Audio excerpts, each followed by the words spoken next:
fanazovina ino nakiny Taralila ny fokotory na ino mitranga raha ny foko dia tsy mba ho zany zay rehetra ny menimeny tsy ankosika fa volamena zay rehetra mijoro toanako mafy tsy kory fanazovina ino nakiny Taralila ny fokotory na ino mitranga raha ny foko dia tsy mba ho zany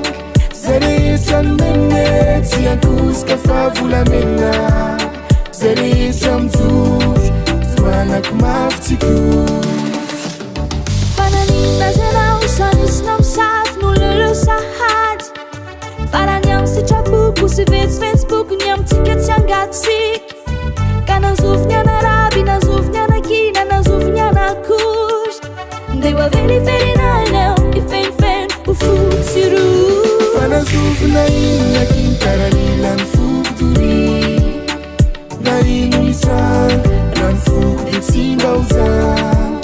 zay rehetra ny menimeny tsy ankosika fa volamena zay rehetra mijoro toanako mafy tsy kory Fakaditsy mifamingana tsy mavetinina raha mandeha singany amin'ny alina mila mitengitegna solasa mitingting tsy mifamingana tsy mifandripaka ary tsy vovo mipitaka ohatrany fibatasy itovy anao voajono ny fintana be farenga hoan'izay ty tsengitsenga miady dia mifampidansa oya style menga aleo fanampy mifanolotra omeny vatana omeny molotra bizobizo minomino fa le ray amin'ny alina zay voatolotra farany hoany kosa misy mitady hoporotra makanesa ty aminay aty no atondrotondra karaha zany izy io mananga fanazovina ino nakiny Taralila ny fokotory